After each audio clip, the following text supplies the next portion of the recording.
Nah tadi saya minta saya WA tadi, aku njaluk daftare lelembut sing di Tidar dan sekitarnya, terus aku di WA. Itu tenan ya aku njaluk Imam Mergo setelah mendengarkan pidatonya bapak-bapak. Jadi ada raja-raja atau kepala-kepala perdikan jin di berbagai tempat di Pulau Jawa, kita cukup sing bagian kini wae.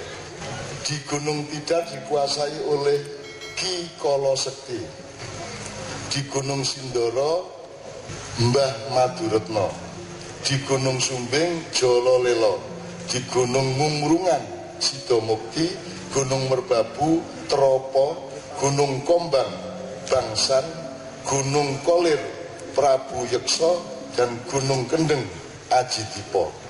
Iki dawa, ning pokoknya tak wacake sing daerah ini. Jadi ini kalau di sini berarti urusannya adalah Ki Kolo Sekti. Jadi Sesi Bakir datang itu pertama yang dia duel adalah melawan Ki Kolo Sekti. Oh ya, jadi kowe saiki nek ana medhi kowe kondo aku butuhne Sesi Bakir lho mlayu to. Soalnya dia Kolo Sekti kalah karo Sesi Bakir. Kira rasa takon kok ngerti cak, wis pemenengo cangkemmu ngono kuwi. Nanti di Pecangaan, di Pati, di Rembang, di Pekalongan, sampai ke Krakatau, sampai Banyuwangi, semua ada kepala-kepala tanah perdikan jin.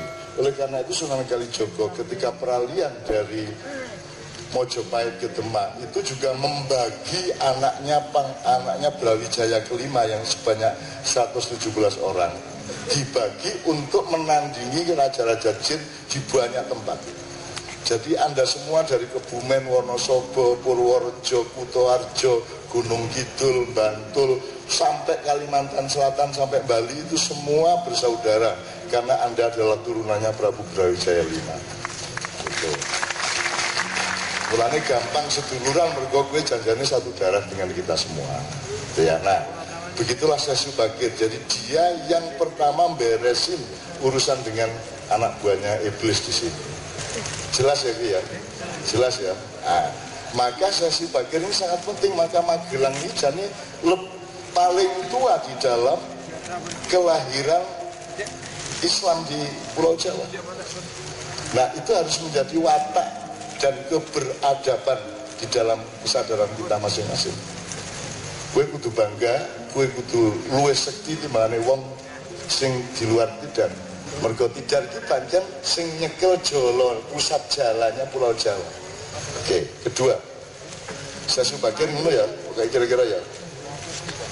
Dan serius, Sesi Bakir serius. Nek neng liya-liyane itu kan neng jalur-jalur kali jala saja. Misalnya nek neng Merapi ana Mbah Petro, ana Kiai Gringsing. Sesi Bakir ya sok rono, gitu ya. Terus ada Pangeran Patmo, ya. Karena saya urusan, kalau sama Merapi saya urusan. Gitu ya. Ketika Merapi meletus 2010, saya juga keliling sampai ke sini untuk melihat sampai ke Mungkit, sampai kan kena waktu itu ya semua ya. Jadi saya datang ke semua tempat itu, kemudian saya naik ke Merapi untuk mencoba bernegosiasi agar supaya jangan erupsi lagi. Dan saya nekat janjane ya ora mudeng aku wis pokoke aku ndek karep ngono aku munggah sampai ke 2 km di bawah puncak. Nek Mbah Marijan itu 12 km di bawah puncak. Saya alhamdulillah naik sampai ke 2 km itu di saat-saat di hari-hari erupsi. Jadi uber-uberan karo pedus gembel. Jadi aku karo pedus gembel guyon kayak aku ngene. Aku melayu meneh teko meneh aku wis ngene gitu ya. Seneng aku cubritan lah gitu. Oh, urip iki kudu gembira lho kowe aja serem-serem ya. Kudu serem-serem gitu. Oke. Nah, sekarang ini kalau diterusin banyak bahan-bahannya, tapi intinya seperti itu. Jadi eling ya Kolo Sekti ya. Kolo Sekti. Kok di Jogja ada sendiri, Bantul ada sendiri, Parangtritis, Parangkusumo, Parangdok ya ana dhewe ya. Jolo niki ana tali dianyam itu Wali Songo. Ya, Wali Songo. Nah, pusat jalannya itu adalah Syekh Maulana Malik Ibrahim. Ya, terus Wali Songo ini dari Sunan Ampel, Sunan Giri sak piturute nganti Kanjeng Sunan Kalijogo, Sesiti Jenar, Gunung Jati sak Muria sak piturute, Derajat sak piturute. Nah, sing nyekel pangkal Jolo iki Sasu Bakir. Kira-kira ngono ya. Jadi sing enak iki Sasu Bakir ku Sunan Kalijaga garing ngerambah. Termasuk semua masyarakat di sekitar Gunung Merapi itu yang mengislamkan adalah muridnya Sunan Kalijaga dari daerah Bantul Selatan, yaitu Ki Ageng Mangir, yang dipersyaratkan untuk menerima Ki Ageng Mangir jadi muridnya Sunan Kalijaga, kue kudu ngubengi Merapi. Terus akhirnya ada mitos yang namanya Nogo Baru Kelinting. Itu artinya dia menyebarkan Islam sampai mengelilingi Merapi, baru diterima menjadi murid. Jadi zaman biyen iki urung murid, urung dadi murid, urung dadi santri wis ngislamke wong semono kae. Saiki yo oke ustaz sing marake wong wegah Islam. Kan gitu. Jadi bandingkan dengan hebatnya bapak-bapak itu. Oke. Numbali iki apa? Numbali itu artinya teman-teman sekalian, kita ini hidup di bumi tidak hanya dengan sesama manusia dan binatang dan pohon. Kita ini juga punya saudara-saudara makhluk yang lain. Malaikat juga berseliweran di sini. Jin, setan, iblis berseliweran di sini. Nah, Pulau Jawa ini adalah daerah favoritnya iblis. Dulu ketika Nabi Adam mau dibikin, itu carinya tanah itu di Pulau Jawa. Menceritakan. Ojo takon kok ngerti cah. Rasa ngomong ngono kuwi. Angger apik gawinen ben iso dadi energi hidup itu ya. Karena iblis itu malaikat yang paling senior, yang paling taat kepada Allah. Kemudian oleh Allah diberi privilege kono dolano, kowe wis kesel, wis suwe banget beribu-ribu tahun kamu menyembah aku, kemudian dikasih kesempatan bertamasa. Jadi dari langit ketujuh Syekh Kanzul Jannah yang kelak menjadi iblis itu dikongkon mudun nang tingkat 6 1000 tahun, tingkat 5 1000 tahun, papat telu loro siji. Di bumi ini iblis tekan kene manggon di Pulau Jawa, bikin kerajaan siluman, terus ora gelem bali nang langit itu. Kuwi ceritane. Saking penake Pulau Jawa. Getuke oke, jayene oke. Itu sebelum ada Adam.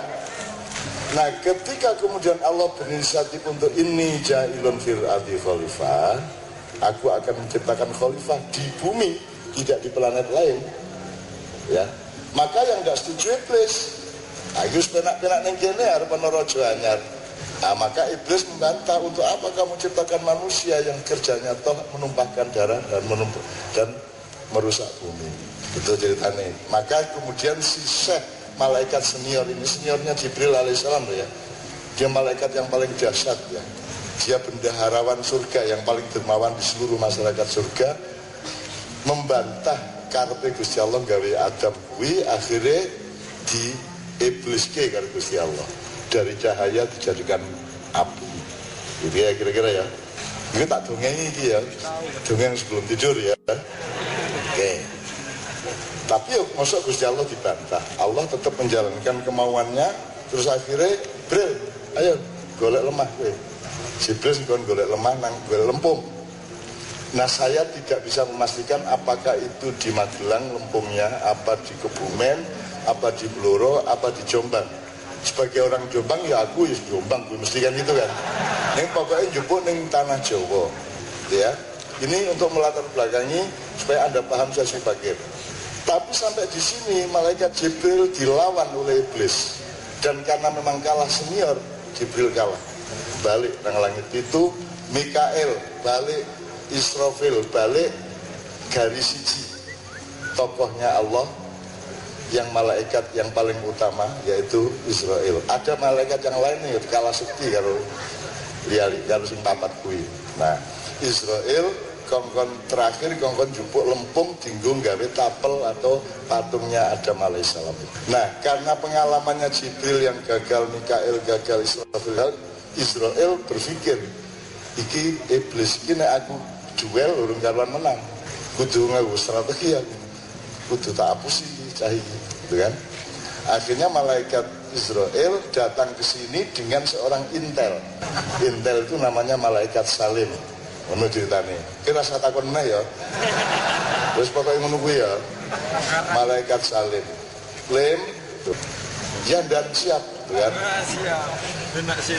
Engko aku nek pas duel karo iblis, kowe ndelesepo nang alas golek lemah. Kowe begitu entuk lemah lempung dienggo gawe Adam kuwi mabura. Mun nek kowe mabur entuk 500 meter sweet. Gitu, akhirnya begitu salim dapat terus akhirnya si Israel meninggalkan si iblis. Iblisnya kan disandera untuk berperang sehingga tidak tahu kalau ada malaikat salim yang ambil wes akhirnya kapusan Salim dan Israel balik ke surga. Di sana terus bikin tapel Adam yang modelnya seperti Allah sendiri. Jadi kita adalah miniatur Allah sing cilik-cilik. Ngerti ceritanya? Itulah sebabnya maka karena Israel yang berjasa mendapatkan lempung, ya, maka dialah yang juga berjasa untuk mengambil nyawa kita. Hak dan kewajiban toh. Dia punya saham, maka dia juga mendapatkan pendapatan, yaitu njupuk nyawamu kan gitu. Jadi ya ceritanya ya. Neng gue rasa semelang bab malaikat, sebab ustadz sudah mengatakan bahwa rumah yang ada anjingnya tidak dimasuki oleh malaikat. Kan begitu kata ustadz ya. Maka caranya berumur panjang adalah ngingo kiri neng omahmu kiri. Israel teko rasito, wah no kiri neng suwe-suwe tadi kiri dewe gue ya. Ya tak terusin. Nah, tidak begitu aja iblis menyerah baru dihapusi oleh Israel sama malaikat Salim. Dia meneruskan kekuasaannya di bumi sampai hari ini.